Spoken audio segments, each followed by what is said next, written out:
നിങ്ങൾ കണ്ടിട്ട് വിലയിരുത്തുക, ഞാനല്ലല്ലോ പറയേണ്ടത്.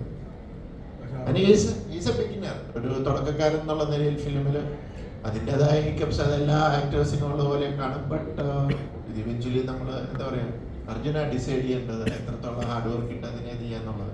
എൻ്റെ ഒരു കാഴ്ചപ്പാടിൽ നമുക്ക് ആ ക്യാരക്ടറിന് വേണ്ട രീതിയിലുള്ള പെർഫോമൻസ് അതിന് വേണ്ടിയിട്ടുള്ള അർജുൻ ചെയ്ത് തന്നിട്ടുണ്ട്. ഫ്യൂച്ചർ അർജുൻ്റെ കയ്യില്ല.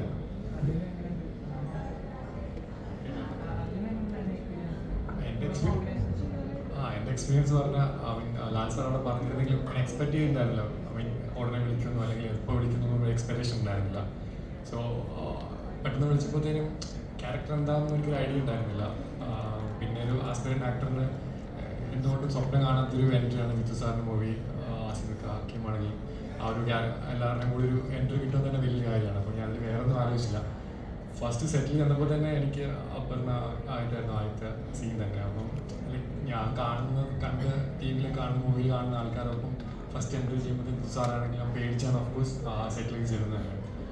നല്ല പേടിയുണ്ടായിരുന്നു. പക്ഷേ സാറാണെങ്കിൽ സാർ എല്ലാവരും കംഫർട്ടാക്കി. ആ ഒരു കംഫർട്ട് ലെവൽ, ഐ മീൻ പടം ത്രില്ലറാണെങ്കിലും അതിനകത്ത് ഫുൾ ജോളിയും ഭയങ്കര ഫൺ മോഡ് തന്നെയായിരുന്നു.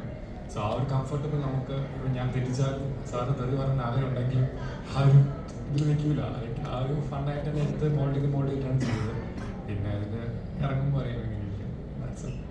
ആ കഥ ഡെവലപ്പ് ചെയ്ത് വന്നപ്പോൾ അതിൻ്റെ ഒരു സ്ക്രിപ്റ്റിംഗ് പാറ്റേൺ, പ്രത്യേകിച്ച് ആ റൈറ്റർ വന്നിരുന്ന് കഥ പറയുമ്പോൾ അങ്ങനെ ഒരു കട്ടിങ് ഒക്കെ അത് വന്നപ്പോൾ അതങ്ങനെ സംഭവിച്ചതാണ്. അല്ലാതെ ഞാനൊരു വ്യത്യസ്തമായി സ്ക്രിപ്റ്റ് ചെയ്തേക്കാന്ന് ചെയ്തതല്ല. ഇപ്പം തേർഡ് വരുമ്പോൾ ഇപ്പം ഞാൻ ചിലർ അനൗൺസ് ചെയ്ത് കഴിഞ്ഞപ്പോൾ ഇതിൻ്റെ ഇടയിൽ എഴുതിയേക്കുന്നുണ്ട് സെക്കൻഡിനേക്കാൾ മുകളിലുള്ള സ്ക്രിപ്റ്റിംഗ് ആയിരിക്കണം എന്നൊക്കെ പറഞ്ഞു. എനിക്ക് അങ്ങനെയൊന്നും ചെയ്യാൻ അറിയാൻ മേല.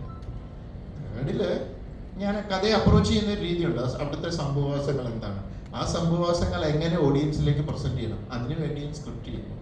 അതുകൊണ്ട് സെക്കൻഡിൻ്റെ സ്ക്രിപ്റ്റിംഗ് പാറ്റേണേ അല്ല തേർഡ്, ടോട്ടലി ഡിഫറെൻ്റ് ആണ്. മേ ബി കുറച്ചുകൂടി ഒരു ഫസ്റ്റിൻ്റെ ഒരു പാറ്റേണിലേക്കാണ് അത് പോകുന്നത് എന്നെനിക്ക് തോന്നുന്നു. അപ്പോൾ അങ്ങനെ ഒരു ഭയങ്കരമായ സ്ക്രിപ്റ്റിംഗ് പാറ്റേൺ ഒക്കെ എക്സ്പെക്ട് ചെയ്ത് വരുന്നവർക്ക് എനിക്കറിയില്ല. അതുകൊണ്ട് അതധികം പ്രതീക്ഷിക്കാതെ വരിക. ജോർജ് കുട്ടിയുടെ കുടുംബത്തിൽ ഇനി എന്തെങ്കിലും പ്രശ്നങ്ങളുണ്ടോ, അവിടെ ഇപ്പോൾ എന്താണ് സംഭവിക്കുന്നത്, 4.5 വർഷങ്ങൾക്ക് ശേഷം അവിടെ എന്ത് സംഭവിക്കുന്നു എന്ന് അറിയാനുള്ളൊരു ആകാംക്ഷയിൽ വരിക. അതിനപ്പുറത്തേക്ക് വലിയ പ്രതീക്ഷയോടെ വരാതിരിക്കുന്നതായിരിക്കും നല്ലത്.